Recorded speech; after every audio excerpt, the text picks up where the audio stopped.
Bismillahirrahmanirrahim. Assalamualaikum warahmatullahi wabarakatuh. Very good afternoon to all the attendees today. And first of all, I would like to say welcome on behalf of the organizations and Malaysia Productivity Corporation. Welcoming you guys to this talk on the topic on employment and employment percentage. This is one of the indicator in the WCY. Before we proceed to the discussion and the presentation, let me highlight a few things first before we go through.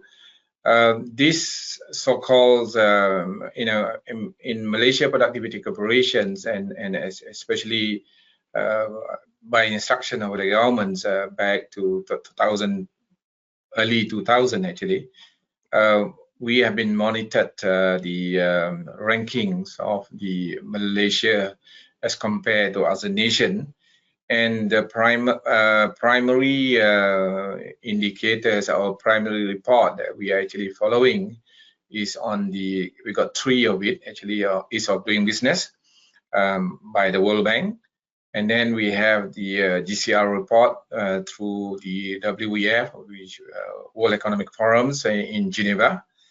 And then we have another one is the WCY, World Competitiveness Yearbook, issued by the IMD in Lausanne. So basically, the indicator of this ranking become a priority for the government, not so much about looking into where we are in terms of the ranking itself, but very much so is about knowing what we are not doing well, what we are not performing, and anywhere that we can improve as to as to be compared with the other competitive nations. So with this initiative this year, Malaysia Productivity Corporation have entrusted a couple of individuals actually to look into WCY report and finding out such indicator that we are not doing well and bringing out as a research finding. Our ranking in WCY for this year as compared to 2019, we dropped from 22 in 2019 to 27 in 2020 report. So the reason of dropping, it could be contributed by many reasons.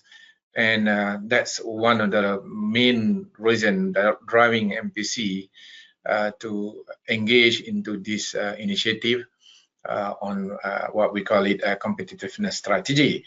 And one of the indicator that actually we are going to look today is on the employment and employment percentage.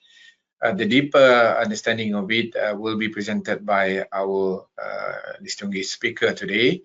And with us, we're honored to have Mr. Shahidi bin Ismail as the speaker for the day. I have to read his background in terms of, let me share with you his background, who we are going to listen from. Mr. Shahidi is he claimed and I asked him just now, why do you call this? He said, because we have involved in many businesses. So he called himself as a serial entrepreneur. I was thinking all the while, there's only serial killer, but now we have a serial entrepreneur. So he have been involved in many business like retail, educations, and logistic industry. He started the Wardah Education Center in 2008, and then he proceed with creation of enterprise of Fatul Ilmi in 2010, and then continue with another entrepreneurial pursuit, and was featured in the top 200 startup company startup Malaysia in 2011. I mean, he is a real entrepreneur. I mean, so he would be the right person to be talking about entrepreneurship, and then at the same time talking about employment. As part of the continuing education, also he was also chosen by the SME Corp, and SME Corp doesn't simply choose people; they always go through and study and detail out the people that they want to choose. But he was one of those selected by SME Corp to be sent and doing a study on advanced leadership program at the University of Oxford in 2013. Today he founded an agency or a company called Talent Research in 2012. After realizing that the talent and potential of his student are not fully explored and utilized, so he decided to go about and having this company. So he continued to get involved with a lot of university and education institution in various programs. So I would say his knowledge are very appropriate for this subject, and I'm not going to go in detail after this, but I think it's enough for me to say that he's the right person to talk about this subject. And he was appointed by MPC to undertake this indicator and the study. So later, I mean, he will share with us the insight of this topic. Another thing that I would like to remind to all the attendee today, you can submit a question through chat box, or you can submit to a question there. Please throw as many as question that you would like to, and I will read the question to you, to Shahidi later on. And did I mention the name Shahidi when Ismail? I did, yeah. Shahidi, the CEO of the Talent Research, he will answer the question that you throw in the chat box. So please, let's enjoy. I know this is in the afternoon. The session going to be a bit hard, as so let's have some coffee at the same time, but also let's enjoy our santai presentation. I would say I already told Shahidi to be santai lah. I mean, you don't worry about. You can ask a question in Malay, in bahasa Malaysia, in English, tak ada masalah cuma dalam bahasa yang lain-lain tu suka sikit lah saya nak jawab kan. So, but use English and bahasa, then should be okay, I think. And be free to ask us. Okay, with that, I think it's my pleasure to invite Shahidi to share his thought about the subject and proceed with what you call it, presentation. And then along the way, I will probably stop you along the way to ask question that thrown by the attendees today. Okay. My honor, Shahidi, please. Okay. Thank you, Cik Kabir, for the very warm, kind, and wonderful introduction. By the way, when it comes to my company, actually, what we do, we are Talent Search PLT, where we really do research. And we focus on human capital development. We focus on big data analytics. So basically, when it comes to employment, when it comes to all these universities, what we do is we collect human capital data, and we do analytics, and we suggest the best fit for the person, which companies that suits the person, and ways to help in terms of employment and to help in terms of improving your results, your company's result and efficiency. But as for today, again, I would like to thank Cik Kabir for the wonderful introduction, to MPC for the opportunity to do research, to study, and even for today, to be able to share my findings. And as mentioned before, today's topic is employment and employment percentage and how it affects our competitiveness ranking. Okay, so I'll go straight to my slides. As mentioned by Cik Kabir just now, World Competitiveness Yearbook is a yearly report published by IMD, and they are looking at 2.3 of the data from hard statistical data, and 1/3 of it is from executive opinion. But for today session, it will mostly be hard statistical data, and the focus is employment and employment percentage. Employment falls under pillar 14.1401. Focuses on numbers of employment in millions for every country. Basically, they are looking at numbers of employment in Malaysia. So we'll deep dive later, but in general terms, they are looking at every employment, sebanyak mana pekerja yang ada di negara kita. So if there's like 15 million workers, so it's 15 million. It's very clear, and as mentioned just now, it's hard statistical data, the data yang sangat jelas, where it's very clear. Meanwhile, employment percentage stands for the percentage of employment to numbers of the population. Employment percentage dia tengok peratusan pekerja, how many percent employees in Malaysia compared to the whole population. And currently Malaysia is on the number 42nd or number 42 with the value of 42.6%, meaning 42.6% of our population are employees. Are employed is the better term. The data was derived from OECD, main economic indicators, Eurostat, statistic, and from our own DOSM. Before we go further and discuss on total employment, we need to understand what is the meaning of employment. So employed refers to all persons who worked at least 1 hour during the reference week for pay, profit, or family gain, either as an employer, employee, own account worker, or unpaid family worker.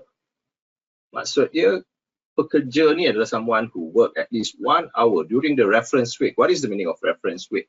Reference week ni minggu yang dia is the one that they focus on, which is usually in the middle of the month, and usually from Saturday to Sunday, but they are looking at 12 hari bulan, 12 hari bulan to understand the reference week lah.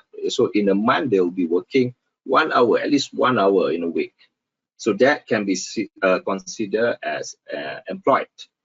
And even if you are not working for money, you're working with your family, you are also considered as employed. And people are also considered as employed if they, all person who at any time during the reference week work at least 1 hour for pay, profit, or family gain. Also considered as employed a person who did not work during the reference week because of illness, injury, disability, bad weather, benda-benda macam tu lah, all the issues, religious season. But you are also considered as employed walaupun you're not around for more than 1 week. Also included are those on temporary layoff with pay who would definitely be called back to work. So dia bila someone is not working for a longer time because of some issues, or laid off for a while, but they can be called to work, they are also considered as employed. Employed person at work and who had worked less than 30 hours during the reference week because of the nature of the work or due to insufficient work and are able and willing to accept additional hours of work are considered underemployed but are nevertheless included in the employed category.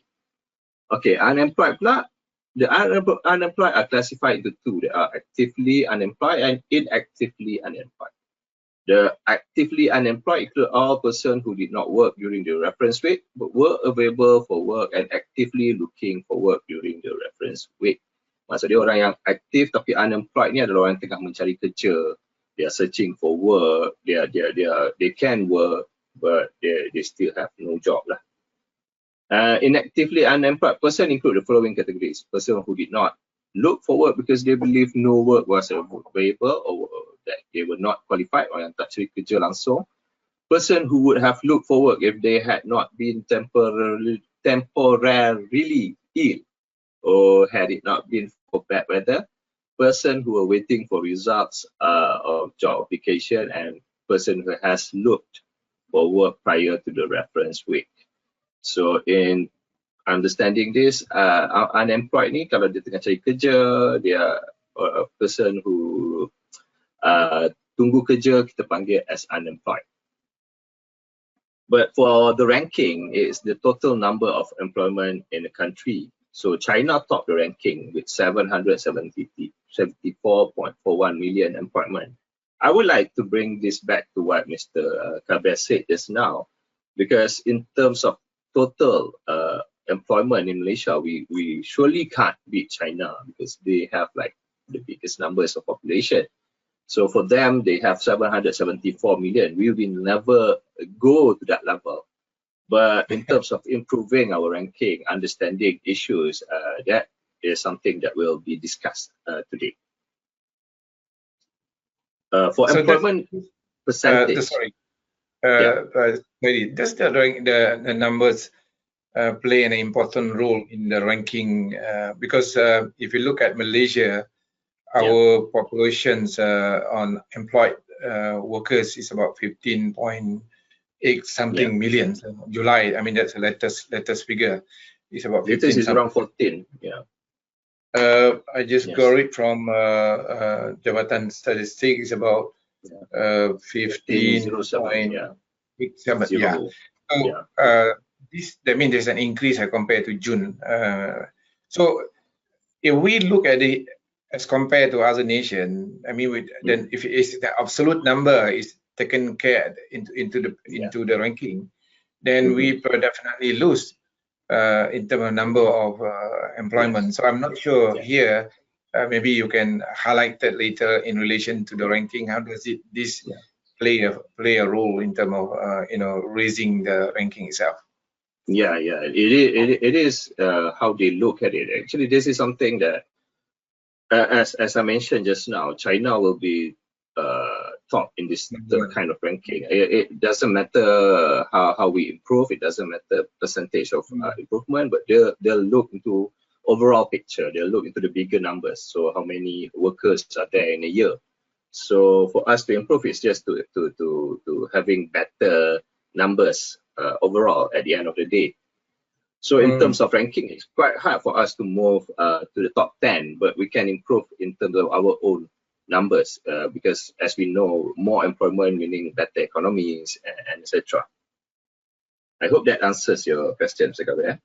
Yeah. I mean, I'm just looking at the link between the ranking and the numbers, absolute numbers. Yeah. Look at the percentage, we understand, but if you look at absolute number, then we are at disadvantage. Yeah.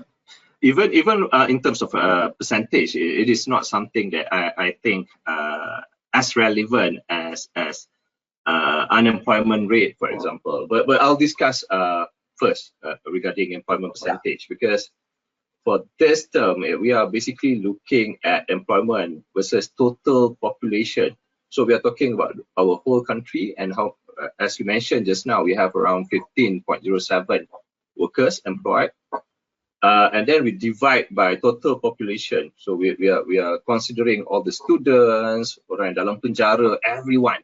So in terms of this, I think it's not the best indicator, but this is what WCY are looking at. But employment would divide by total population times 100. That is how we get the percentage, employment percentage. Countries that are top ranking is UAE. I think because of the numbers of working age too, yang make them quite high. And unemployment rate is also one of the contributor for UAE, as they have only around 2.1 unemployment rate. Even in terms of our country, our unemployment rate is not so bad. So I would like to go to another slide for us to understand a bit more on the meaning of employed, unemployed, labor force, and people who are not in the labor force. So basically, usually what we are looking at is this civilian non-institutional population. So we are not talking about all these people, all the students below 16, penjara, people who are in penjara, immigrant, and etc. So usually this is how they look at things. So what we consider employed is someone who is working, and they are part of the labor force. Not working, absent from job, on layoff, waiting recall, actively looking for the past 4 weeks and available for work is what we call unemployed. But both of this, employed and unemployed, are under the labor force. Labor force, they are looking at civilian, non-institutional population, age 16 until 64. And these are the one considered. In our case, we are looking at everyone, even the person who are not in the labor force. So we are talking about, again, about students below 16, about someone who is older than 64. That is the type of population that is not in the labor force at all. So for this indicator, for the percentage, we are looking at total number. So we are looking at every population.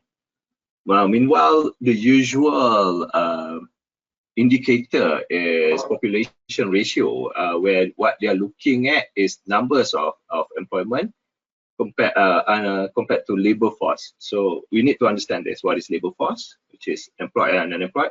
And the reason why our unemployment rate is around 3% is because we are looking at this unemployed person in labor force. We are not looking in the outside labor force population. So we are looking at labor force. Unemployed numbers divide by labor force times 100. That is unemployment rate. Am I clear? But please ask question later if you want further clarification. But in terms of employment, total employment, Malaysia's ranking dropped from number 25 in 2019 to number 26 in 2020. Although actually there's increment in terms of value, because in 2019 we have 14.78 millions of employment, while in 2020 we increased a bit to 15.07.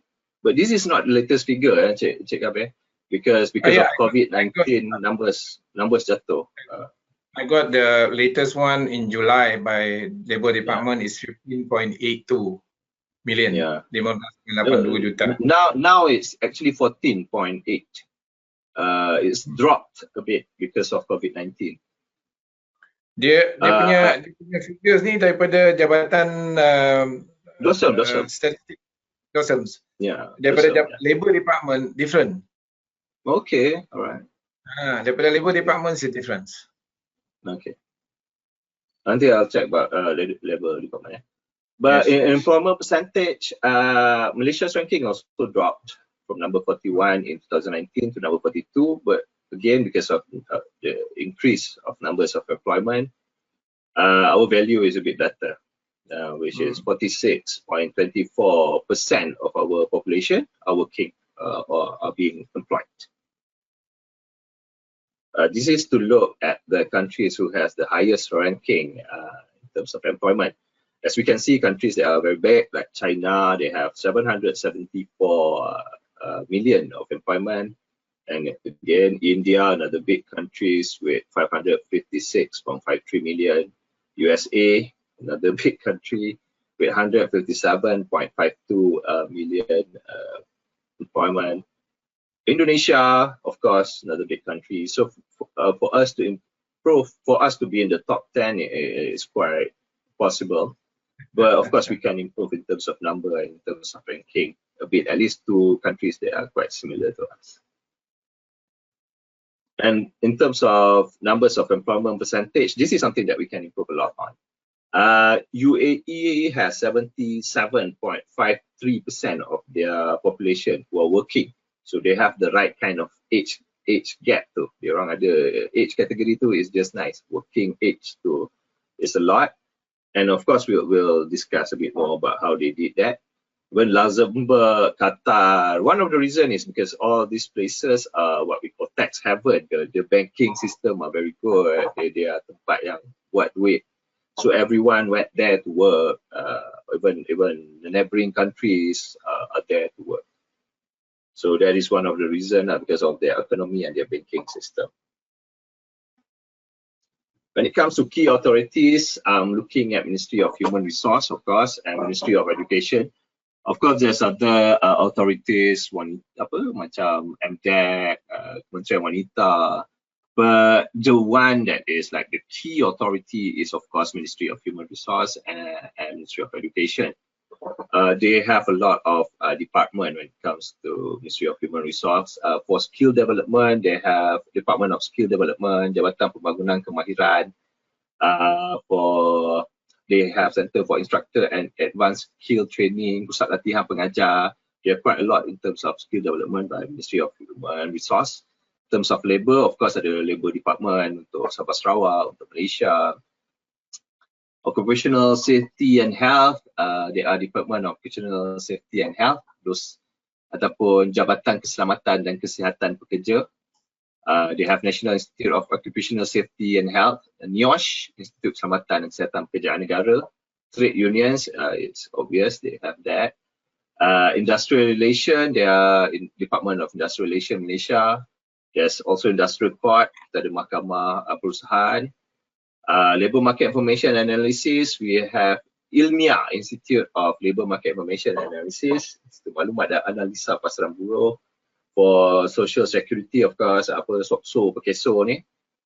And in terms of education, of course, education is going to be very important. It's going to play a crucial part in terms of delivering talent for the future worker. So, education, as we know, ada daripada pre-tertiary, sekolah, secondary, primary to TVET, and they have all these standardized tests for to improve and to create better workers in the future. So we are going to see the key drivers that influence the criteria.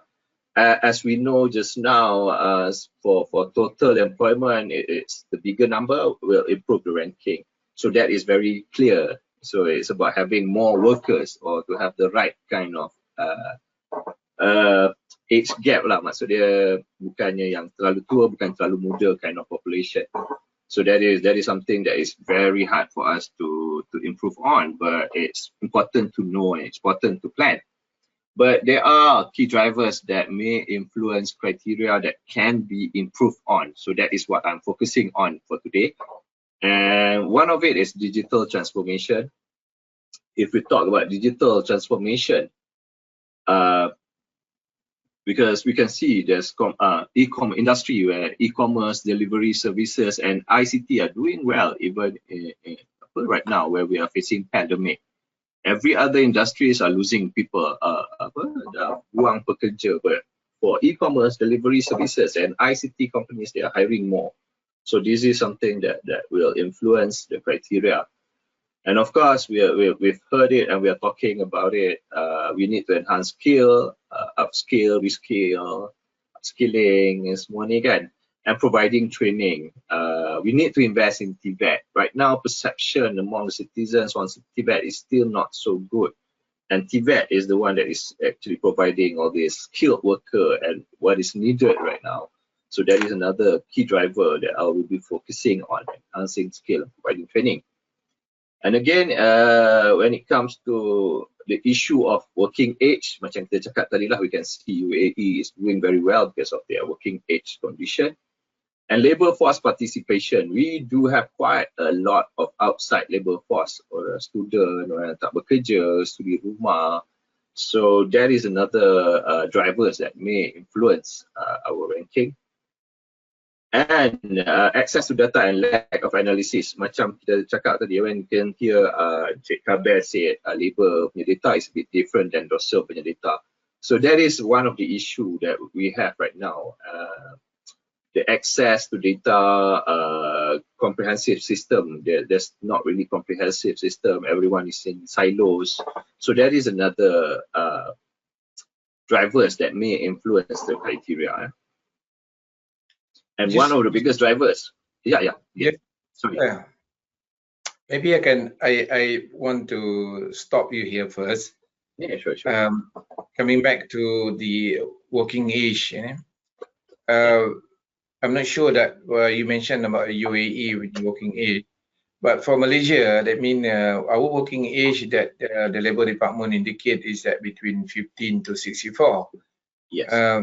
Jadi kalau 15 to 64, our labor law, I mean those people yang umur dia kena 18 tahun baru dia dia ke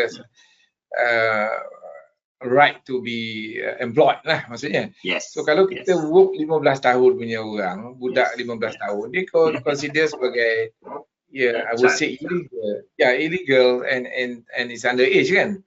So how does this balance, I mean, strike? I was curious about this because yet at the same time our law saying this and that, but our the range is actually include 15 years old. Yes, that is a problem because the range comes from all these economic bodies macam IMD, World Bank apa semua ni kan, where they are looking at the age of 16 they want to start. When it comes to our country 18, and we should have put 18 as the requirement for Malaysia.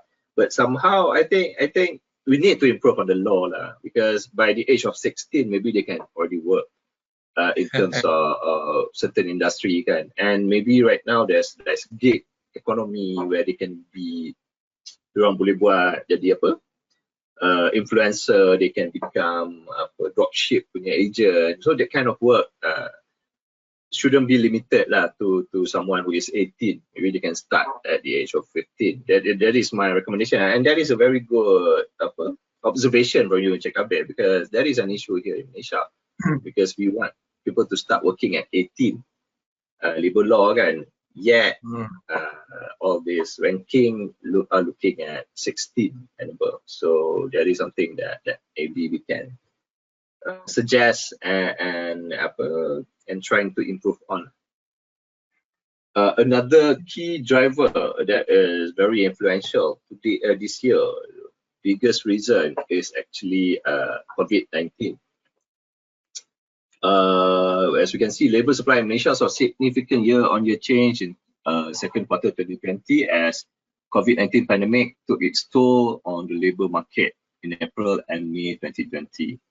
In quarter two, number of employed person labor force survey ni declined 1.3% year-on-year to 14.88 million. So dia jatuh sikit lah. Kalau last year, previously kita ada 15 million, and then we improve sikit in terms of quarter 1 to 2020 tu, we've gone to 15.24, but now it drops. This is quarter 2 2020, Encik Kabir. So maybe if there's latest too, I'm not sure, but for this, I checked until October, we are having around 14.884, meaning we lose quite a lot because of this pandemic. So this is another key drivers lah. There's some. If you later maybe you can check on the statistic. I mean the Jabatan Labor. It's completely different than the one that you give here. That's why a big issue juga lah. Because if I refer to data daripada siapa, daripada Labor Department ke atau daripada DOSM kan. Jadi that's the issue juga.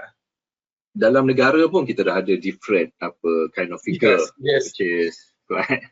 That is not something that should happen, okay? Okay. So in terms of policy and improvement, this is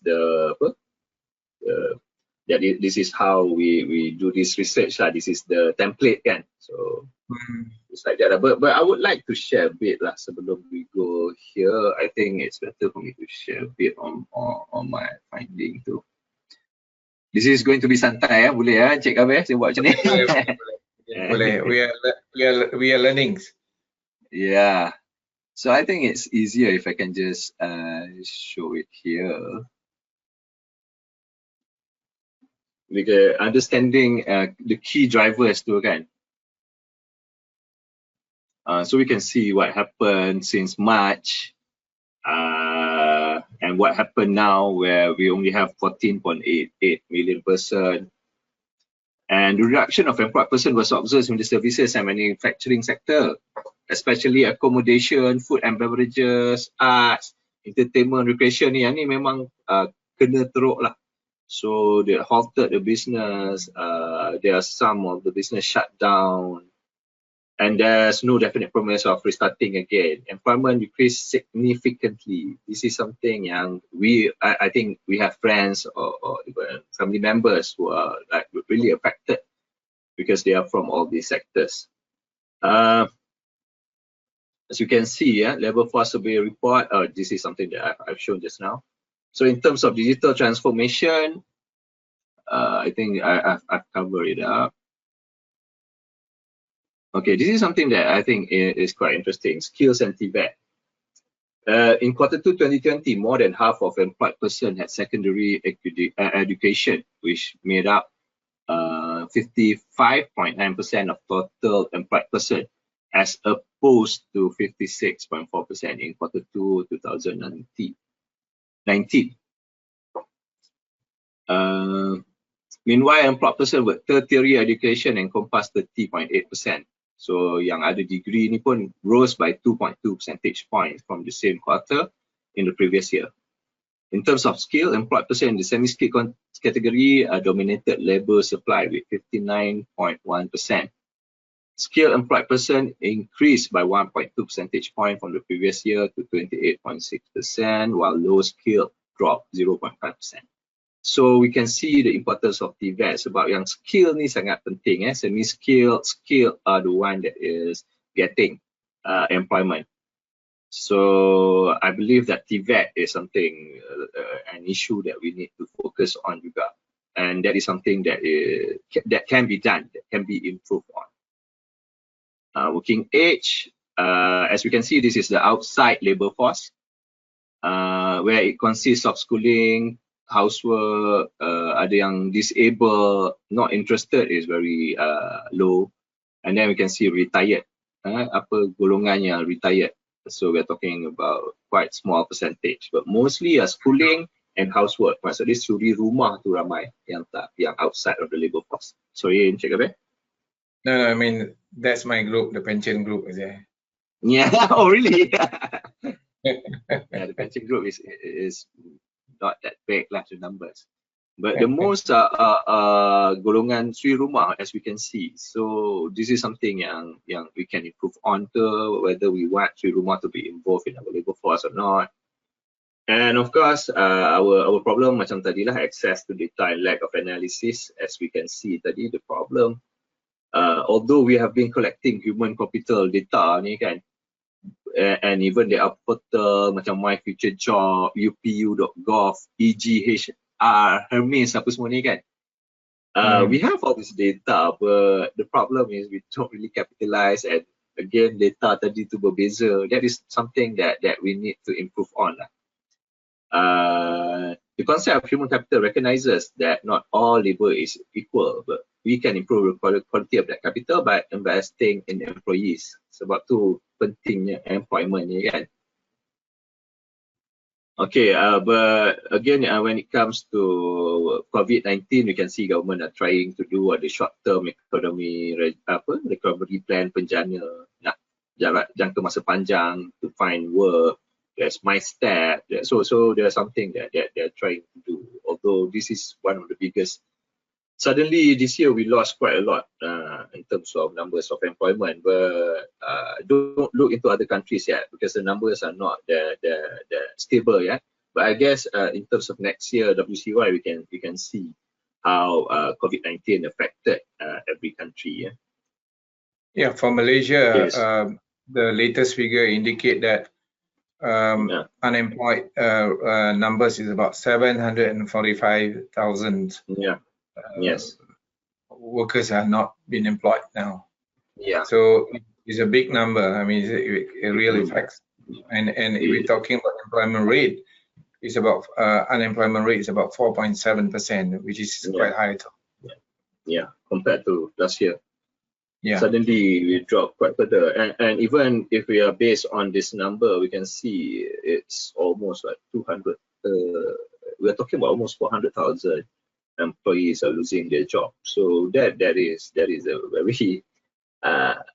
a very big and obvious problem yang we need to come up with a solution. But as we can see, our government are trying with all this penjana program and etc. But I'm going to suggest a few policy to improve our ranking and improve our numbers of employment. Okay. One of it is digital transformation. As stated before, even in time of crisis, e-commerce, information technology, delivery sectors are still doing well and even increasing their numbers of employees. So the government need to focus and emphasize on digital transformation. This is something that they need to help. I'll discuss a bit more further later. But to create ICT ecosystem, to follow what Singapore did with their country, they offer a lot of assistance, a lot of grant for all these startup and IT companies. Another policy that I'm going to suggest is in terms of skilling, reskilling, and upskilling. Even our government right now are realizing this. So consultation and training center need to be supported. They need to have skills, to learn new skills, and to improve their skills are really important and valuable, especially because of the situation right now. And a system for financial support, avenue, medium of learning, infrastructure, etc. need to be realized, need to be focused on. And TVET, yes, college practitioner, kita ada Politeknik, Institut Kemahiran, from Belia, untuk kementerian-kementerian Belia ada, untuk Kemahiran Mara ada. This should be improved and focused on. And we need to improve the branding. It shouldn't be the second choice anymore, kan? And TVET ni kena rebrand lah. You need to create something to make it sexier, so that we don't have perception yang second grade student je pergi TVET. So we need to improve on TVET perception. And another suggestion is to a hiring incentive for employers to hire local workers who have completed eligible traineeship and training skill. Sebab sekarang ni pun traineeship and training scheme are quite a lot, and they are being offered by the government under Belanjawan 2021. So this is something that we need to focus on, hiring incentive for employers to hire local workers. So selain kita reskilling and upskilling tu, kita hire juga kan, bagi peluang pekerjaan kembali dekat orang yang dah kena buang. Another policy, another question related to yang digital transformation tu. I think this macam contradict scenario. Memang sekarang ni macam industri 4.0 kan, kita pushing for digital transformation lah, maksudnya IoT, everything's lah coming into picture kan. And the moment kita open up for this digital application within the company, many of the workers or the job will be relieved. Except the one that you mentioned lah. The industry yang masuk logistik, yang deliveries, yang itu memang dia orang akan widen lah. Tapi bila come to the adoption of the digital initiative within the katakan factory, katakan, somehow or other this akan reduce the number of workers somehow lah. So ini yang mana kita nak fokus ni, because this is a balancing act between okay, we are doing this digital transformation, we are adopting it, the moment more and more workers will be relieved. So that's why many people are against adoption of Industry 4.0, because that will relieve a lot of workers. What do you think? This is a very deep conversation that we need to have when it comes to this, because you can see here from other countries where they're talking about UBI, universal basic income. They're talking, because this is something that we have to accept. We have to accept that technology will come.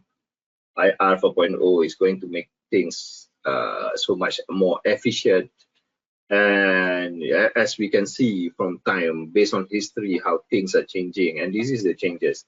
This is something that will happen surely. We can't really say this will not happen. When it comes to AI, I listened to Peter H. Diamandis last time. There's one event, Web Summit, where he talked about maybe in a few years' time, in terms of medical, it will be malpractice kalau kita tak guna AI, because AI has no bias, has no emotion, dia tak ada specialty. So in terms of checking sakit ni, AI will be crucial and going to be very beneficial. So we can't really say that this will not happen and this will apa, buang banyak orang ke apa ke, we shouldn't go there, because it will be there whether we like it or not. But I also look into the World Economic Forum report, diorang buat report Future of Jobs, where they are talking about 10 skills. 10 skills that you will need for the fourth industrial revolution. So they focus on 10 skills yang perlukan. So sebab tu TVET education are going to be very important in terms of this, because 10 things yang diorang nak ada skill that we need for IR 4.0. Number one is complex problem solving. Someone who are able to selesaikan masalah yang kompleks ni kan, someone who understand, who has emotions, yang something yang machine tak ada kan. So complex problem solving, critical thinking, creativity, people management, coordinating with others. Kebanyakannya semua pasal dengan manusia lah. How something a machine tak boleh buat kan. Coordinating with others, emotional intelligence, judgment and decision making, service orientation, kita masih bidang service tu masih diperlukan, manusia masih perlukan. Negotiation, buat keputusan apa-apa tu masih memerlukan manusia, dan cognitive flexibility. So these 10 skills are going to be important. And when we talk about IR 4.0 tu bukannya kita eliminate semua pekerja. We are not eliminating all the employees. But what we are doing is we are creating new skill set. We need to focus on new skill set. We need to focus on the technology. Kena ada technological know-how yang dikukur. And I believe all that can be taught, can be teach from all these TVET. Sebab TVET ni dalam kepala kita, when it comes to TVET, we see all this wiring, electrical punya job. When in reality, TVET, even yang makeup courses, buat video, all these other skills pun is TVET. So we need to improve. I believe TVET is one of the areas where we need to improve. Because even countries like Switzerland, Singapore, Japan, Korea, they are focusing on TVET. So that is something yang logic for us to do. That's something, Shahidi, can I pick from there?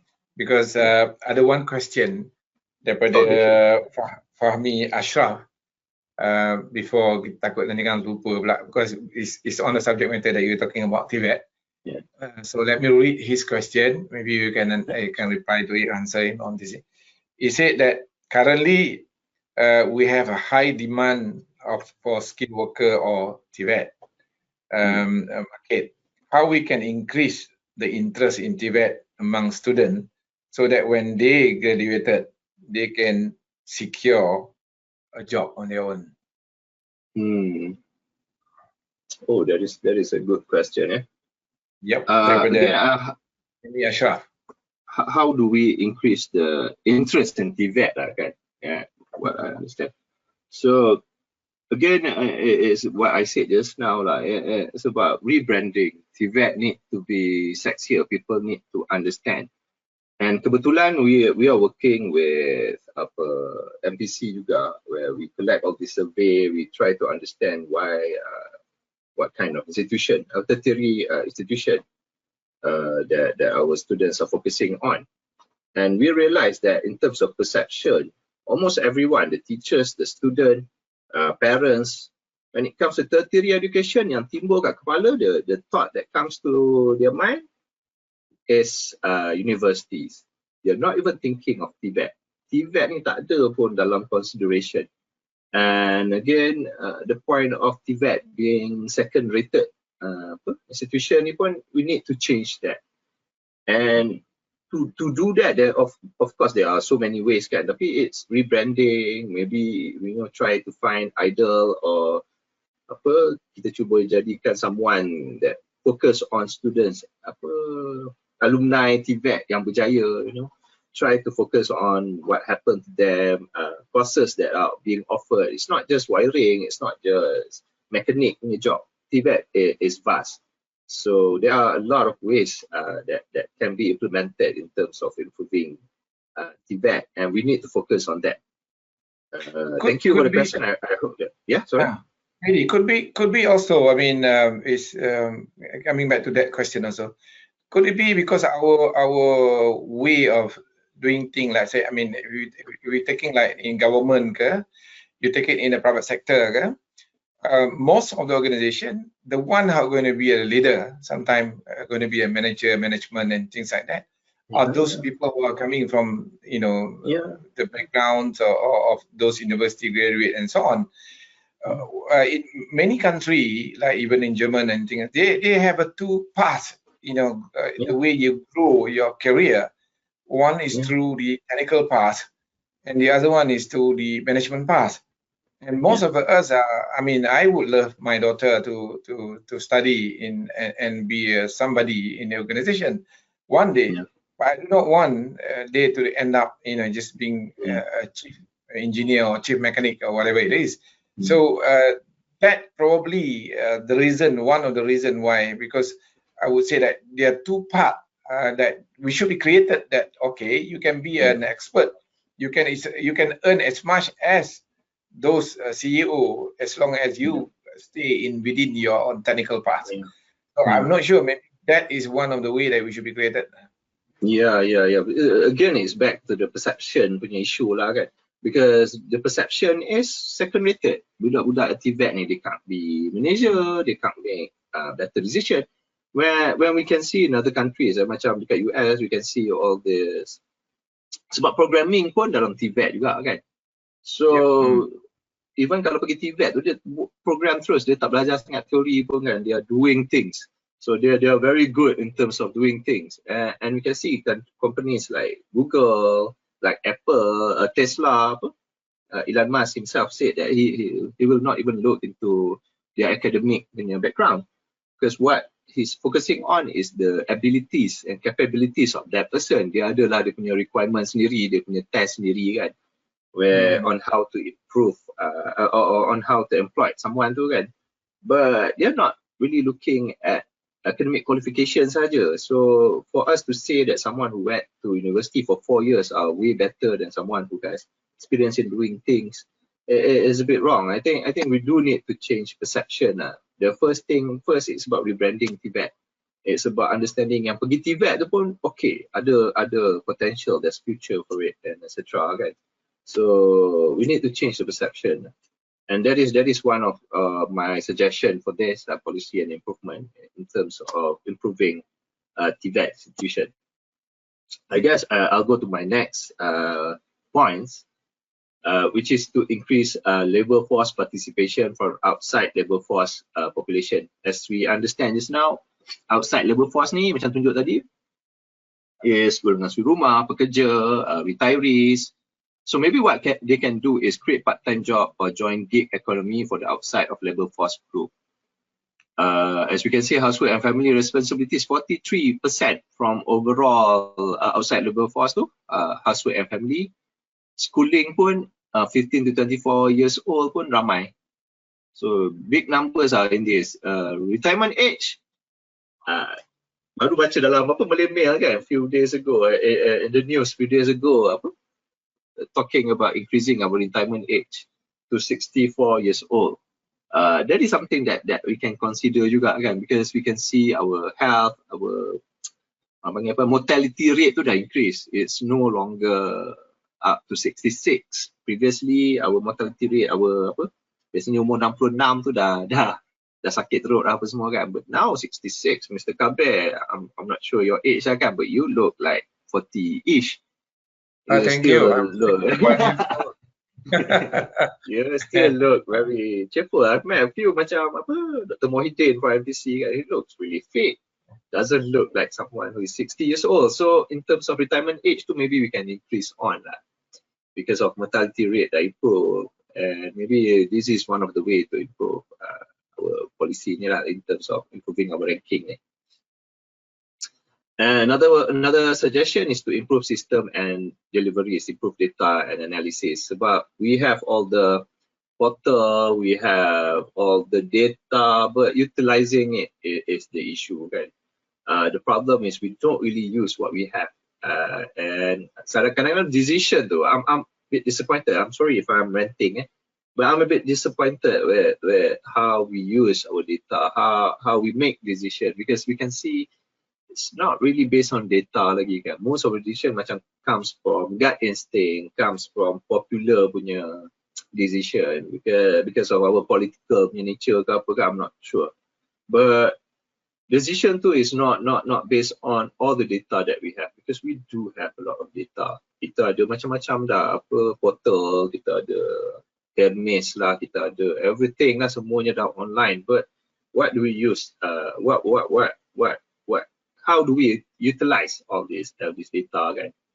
And of course, we need to understand and utilize behavioral science. Bila kita ada data ni, kita boleh buat keputusan yang sesuai dengan behavior, dengan apa. So decision tu bijak. Because we have all the data, we understand how to help in terms. Sebab setengah decision yang we make, for example, automation ni kan, for EPF, that is such a smart system. Sebab dia kena dengan behavioral science. Sekarang pun orang cakap automation, default is one of the best way for us to ensure participation kan. And EPF is one of the best way yang kita start in the 50s thanks to the British kan. But that is something that you know, utilizing all the data, because in other areas pun banyak macam TVET. One of my suggestion for TVET, I forgot just now, but now somehow it comes back, is to make it default. So student yang tak dapat universities ke ataupun students yang yang tak isi sekalipun, you just bagi dia, make it default, bagi dia khusus yang sesuai based on the data that we have, based on their results, based on their personality, character, psychology. So we suggest the right kind of ni, terus bagi kepada TVET. Sebab from our finding, ramai yang berhenti belajar because they didn't get the right khusus in universities. They didn't get what they want. So berhenti, tak tengok pun TVET. TVET is not part of consideration pun. So maybe we can make it default sistem yang boleh improve dengan secara ni. Sebab kadang-kadang default bila diorang dapat tawaran tu, diorang ambil. They'll just, oh ya, dapat masuk belajar apa-apa. Oh menarik, animasi. Because we have all the data dah. Kita dah ada the data of the students. So we can suggest the right kind of the right kind of khusus to them kan. So I think one of the way to improve numbers of TVET students is to make it default. And another one in terms of my suggestion is to learn from top countries. UAE and Qatar, they have wonderful policies for expatriate. So employed person in their countries are considered as employment, masuk dalam total employment juga. So what they did is they offer visas, they offer. I want to ask you, Dr. Shahidi, because in Qatar dengan Emirates, majority of the employees are actually foreign workers, like Malaysia, like Pakistan, Bangladesh, and so on. So that they include that figure into their employment. What happened to Malaysia? Thus in Malaysia, we include the foreign workers in Malaysia into the. I don't think we include our foreign workers here. Yes. Countries like UAE, Qatar, and Luxembourg, they include because of the numbers of expatriate that they have kan. Negara diorang tu banyak pekerja luar because they are country who are rich, and one of the reason is their banking system, etc. lah. Panggil apa, tax heaven. So banyak pergi to all these countries and they consider them, dia orang bagi policy, visa policy yang menyebabkan kita consider dia orang. Macam kita, our problem is for us to give to illegal immigrant. We have a lot of illegal immigrants apa semua ni yang kita tak panggil expatriate pun kan. We call them immigrants. That is the issue lah. If we consider them to be one of the employees, so I'm sure our employment ranking ni increase. But we have a lot of that kind of pekerja, which is not really like UAE and Qatar, where they make it very easy for expatriate to get the visas, to get even second country, etc.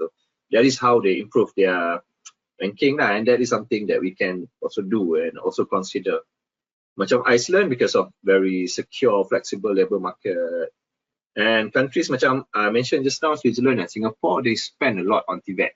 Dari apa macam Switzerland, they have like, Switzerland, they have like 70% of their students will go to Tibet. Memang secara apa tak langsung masuk Tibet. Tibet are the one that they are focusing on. So that's one of the reasons why their ranking is quite good. They understand what's needed actually. Macam kita sekarang masih live on perception. We still focus on apa universities punya ni. It's not wrong. There are certain job that requires you to be in universities, etc. But for us to focus a bit more on Tibet, I would like to bring to my employment my suggestion here because it's a bit clearer. Where I also focus on the authority that can be in charge of my initiative or my recommendation. For digital transformation, there are human resource, of course. Ministry of Human Resource are involved in almost everything when it comes to human resource. Ministry of Communication and Multimedia is another agencies that will really help this digital transformation suggestion. As you can see, e-commerce, information technology delivery sector doing well, so we need to give grants. In Singapore, they provided a lot of financial assistance and even subsidize some of the loans. A few programs that can be emulated from Singapore is Singapore Together Enhancing Enterprise Resilience. Still, this is something that we can look at. They have loan insurance scheme, financing support for promising startup, and many more. I'm very intrigued by what Singapore did after COVID-19. What they offer is very interesting. So it is something that I suggest for the viewers or everyone to have a look and to read about what Singapore did. Yes, again, about implementing technologies on their companies, IR 4.0, having system and etc. for all these SMEs. In terms of skilling and upskilling, I think we've talked a lot about this. So Ministry of Human Resource is crucial, and of course Ministry of Education in terms of improving Tibet. For labor force participation, we are even looking at Ministry of Women, Family and Community because we realize that numbers of suri rumah tu is the highest when it comes to person who are outside of labor force. So maybe by having Ministry of Women, Family and Community to come and help, to come and create a program, have better loan system untuk menggalakkan to ensure that our women, our ladies can do something, niaga tepi jalan ke, or do some other kind of gig economy lah, business yang jadi dropship agent ke. And women's participation is actually quite crucial. One of my idol is Muhammad Yunus of Grameen Bank. What he did is he provide loan to golongan wanita because the numbers of women who does the job, because he said when you give money to men have this ability to imagine stuff, to have big vision, kan? So kadang-kadang things don't really work. But when he gave it to women, the woman will ensure the money goes to the right place. Dia buat benda yang simple, dia atasi masalah in a very simple way. So I got one question. Shahidi, sorry to disturb you. I got one question that relate to the one that you have mentioned here.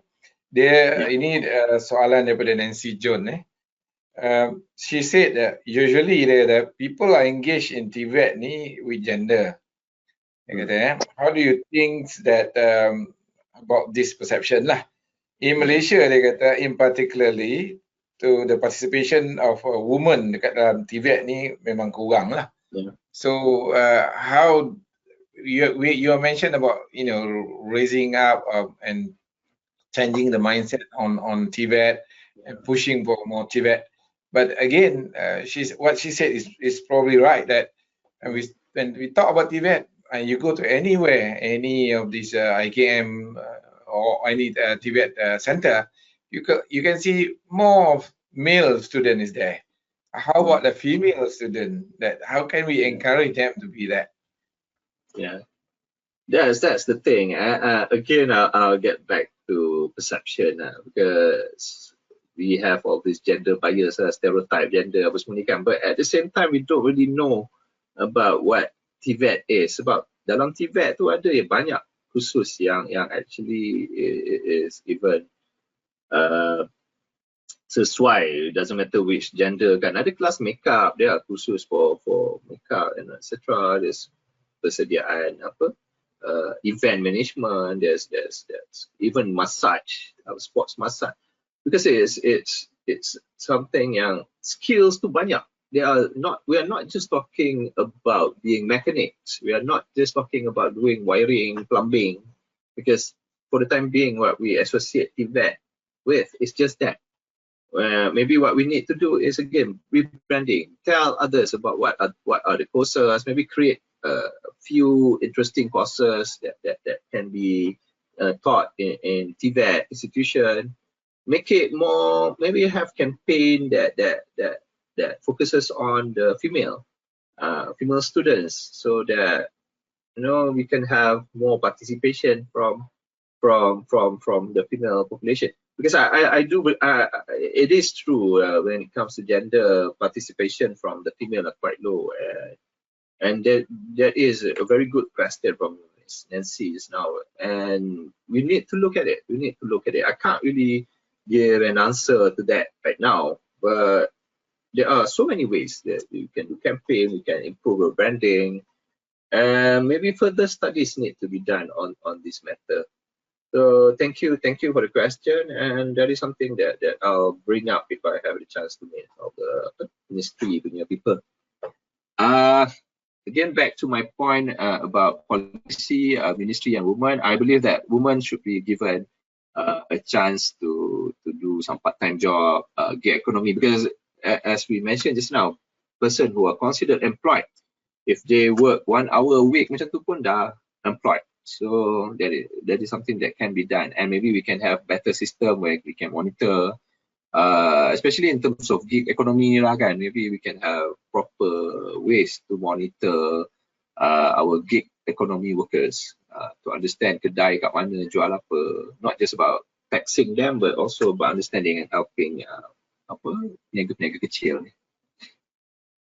Or even macam Airbnb apa semua ni, we can say them as one of the, if they have extra house, they can do Airbnb. Although as we know, tourist ataupun bidang ni kurang sikit lah kan masa COVID.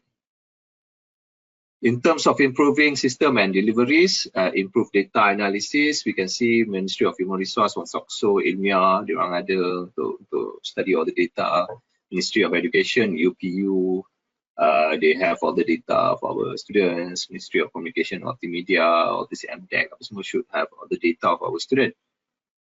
Because we basically have system and portals for almost every ministry. And what we need in terms of employment is applying all the data that we have and have, maybe continuity from one system. Macam UPU mungkin boleh link with My Future Job. My Future Job is one of the good system to search for job kan, by our government.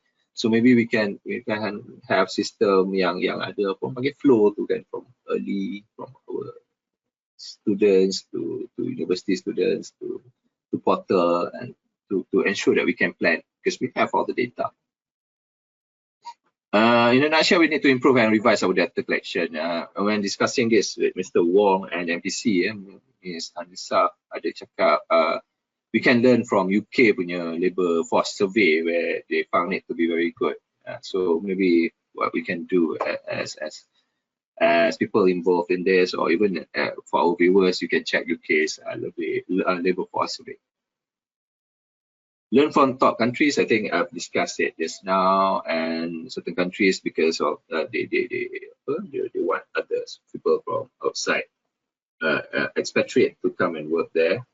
And there are also countries like Thailand, because of they have low birth rate, numbers of young kids are a bit low. So, and they have a lot of informal sector. 64% of workforce are street vendors. So they consider this into employment, right?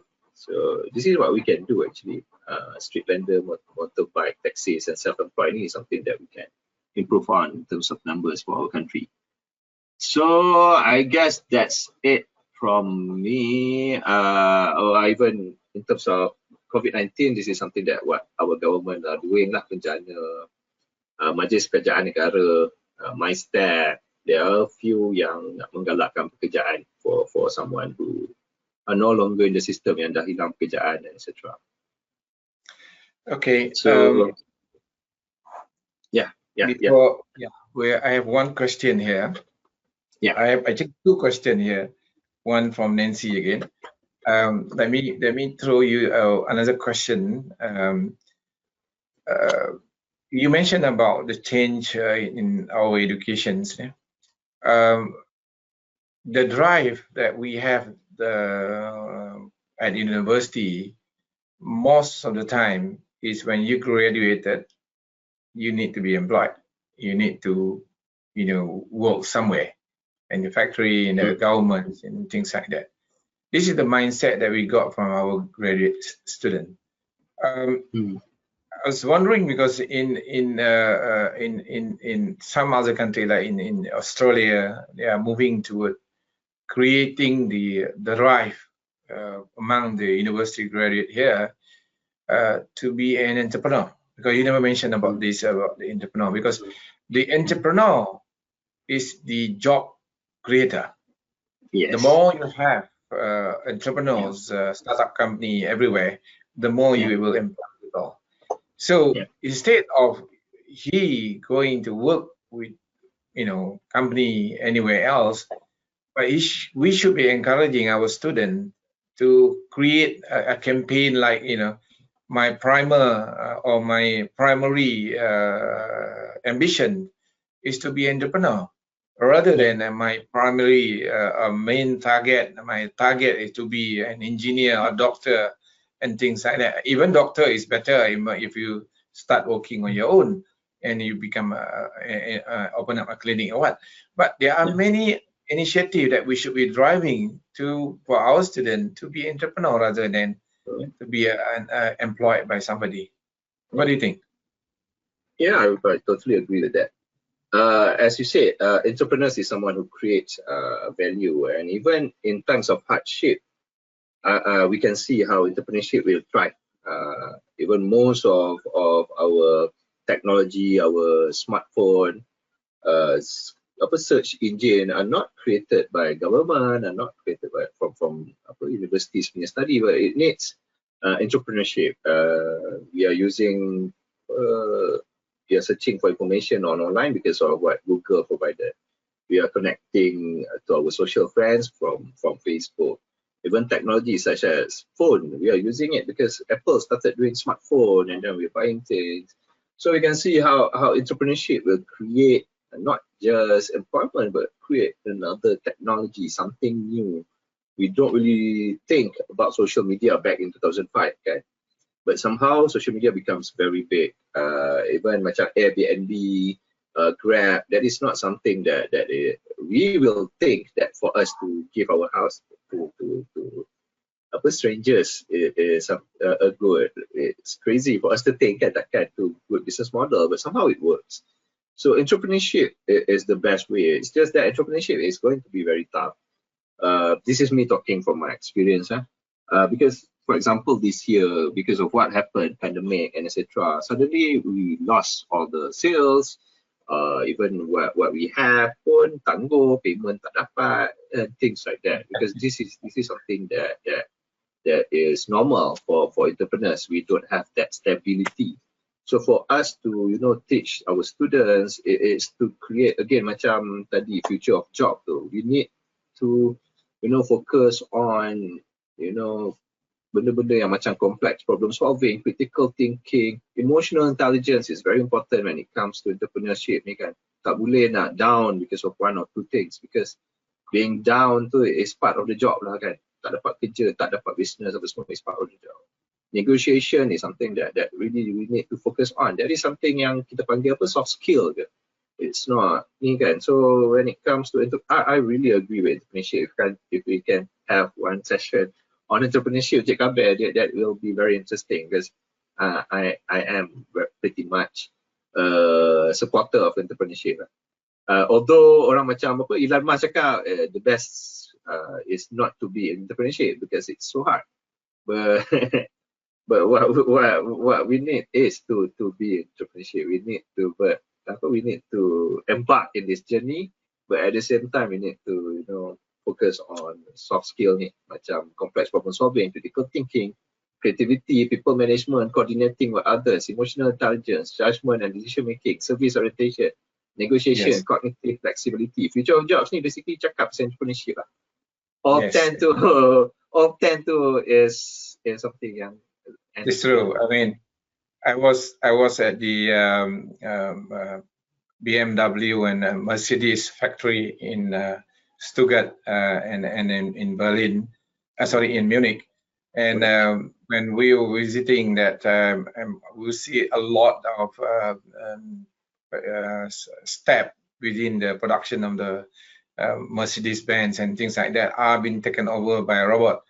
So I did ask a question to Mercedes people. I said, then what happened to people who are working here? Because now you're replacing everybody with robot. But he mentions about, you see, what you are saying just now, the skill of problem solving. He said when there is a problem happening, the machine, the robot will never able to solve problem. But you need people there to come in and then make a smart decision on things like when doing the analysis and things like that. So we still need the skill of problem solving there. So it's true, as what you said. I mean, this is maybe physically the workers is not there, but you still have employed people who have the skill of problem solving. Yeah.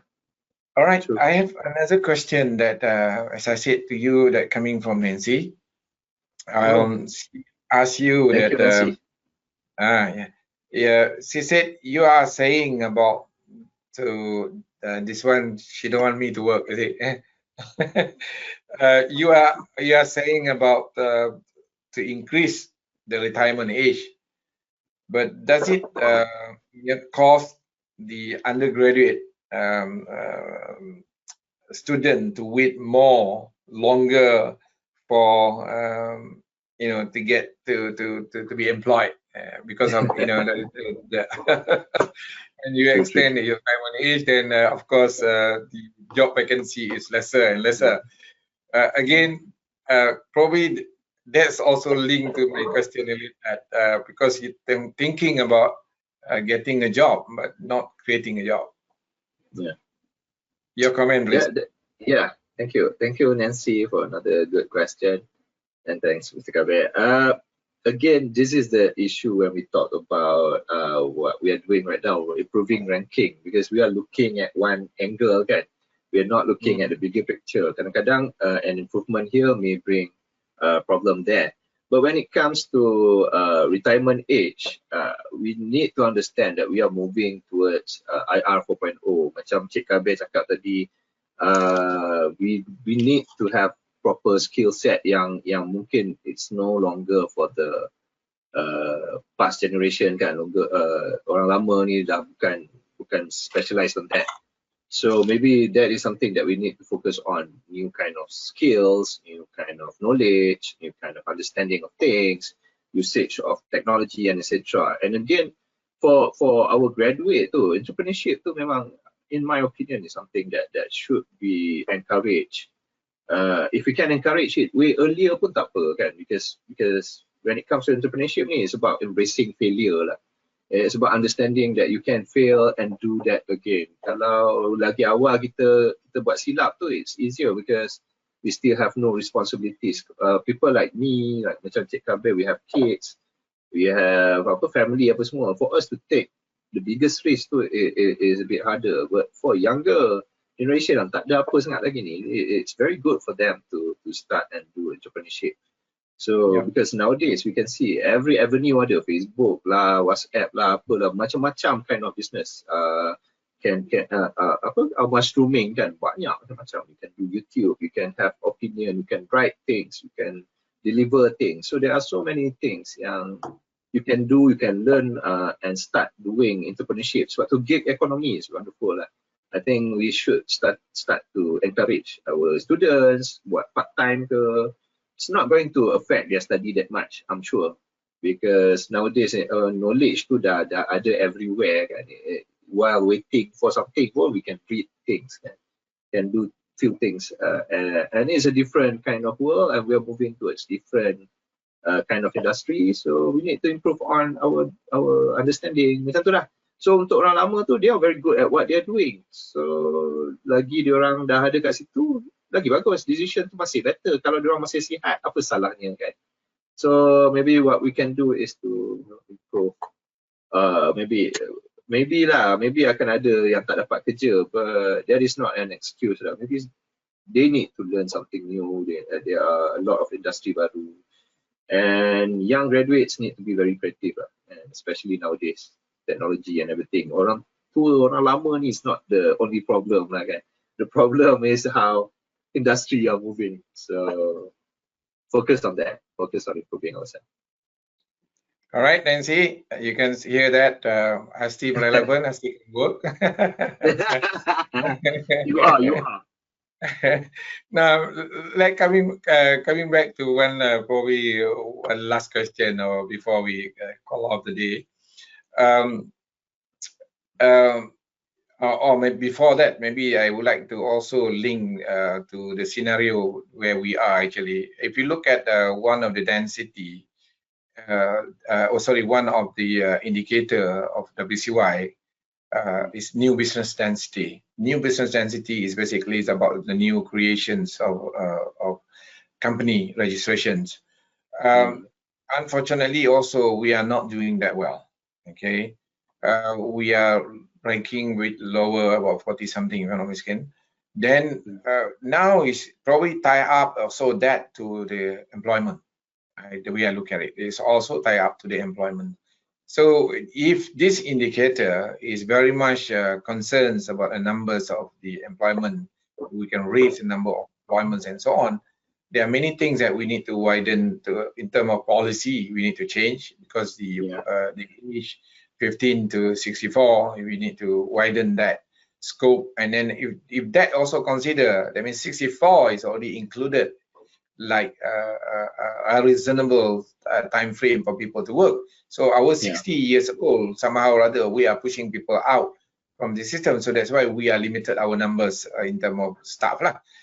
In terms of research, MIPO and a pattern that we already have that coming out from the university, those are the source of entrepreneurship, because the new pattern, technology, and new product, this is something need to be exposed to graduate students or university, whatever, for them to pursue, as you said, to pursue and become entrepreneurs. And the link between the pattern, the research, and then the interest of being entrepreneurship need to be enhanced. So that is my comment about related to the entrepreneurship. But when coming to my last question is that if there is one country that you probably would like to suggest to Malaysia to adopt and to template ourselves against, who do you, I mean, which country that you think that is suitable for us? Because if you look at some country that's too small, maybe they say too small and things like that. So which country that you think that we should be actually replicate with? Oh, I guess that is quite a broader question, kan, Cik Kabir. You are not just focusing on employment.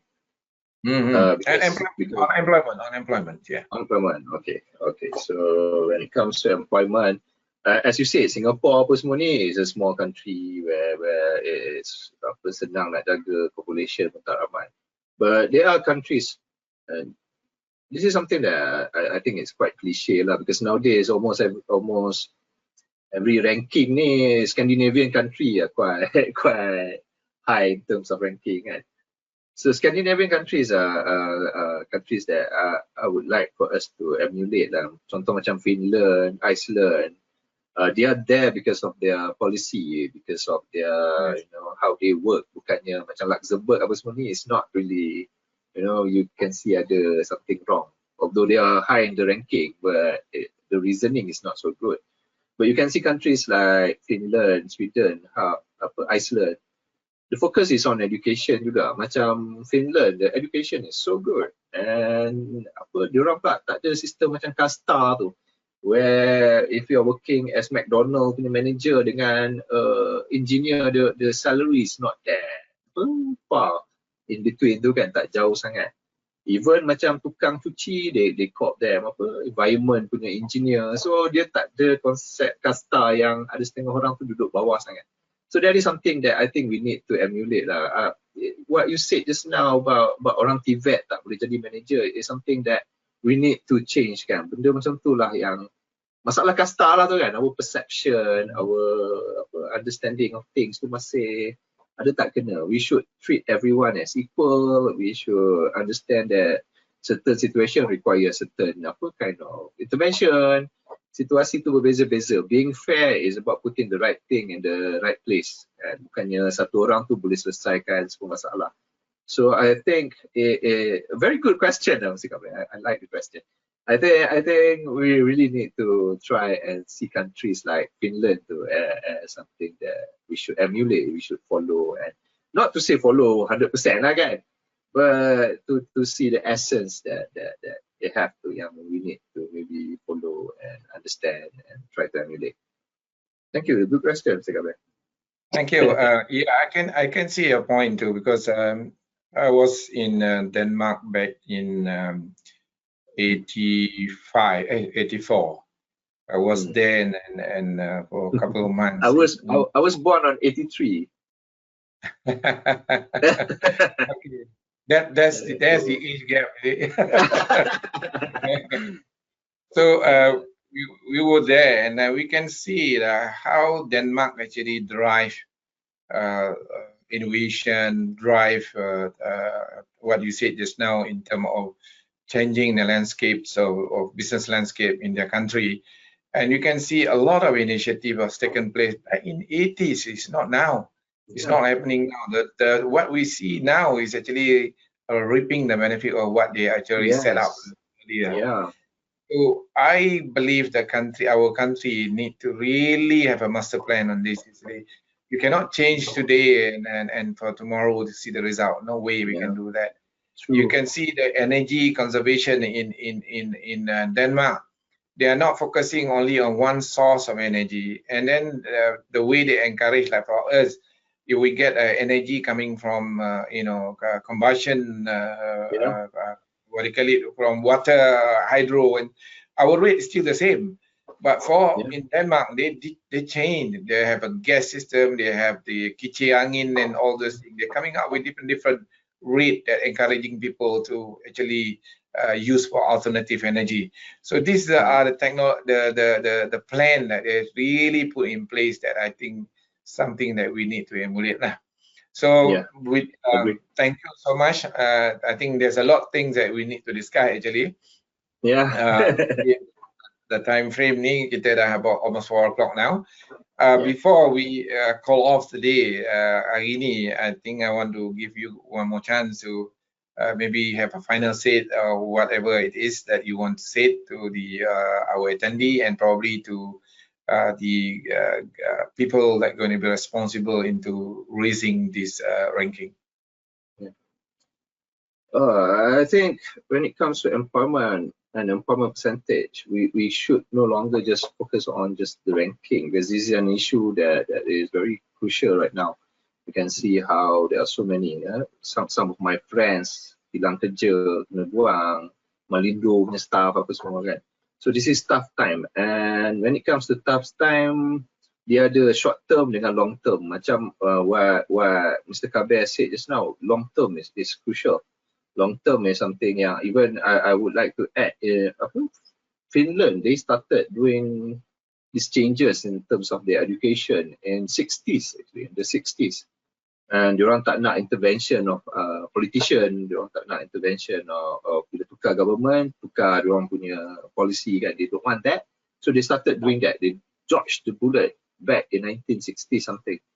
So that is long term. Maybe we can start for long term. The focus should be on our education, should be on in teaching the right kind of skill set, the right kind of future job, the skill set tadi. We should be focused on that. But for short term, we need to find something. We need to find short-term kind of solution. And for the time being, gig economy should be focused on buat part-time sekejap, do something that can at least generate income and help. It can also be considered in terms of ranking, ni kan? But at the same time, it will help.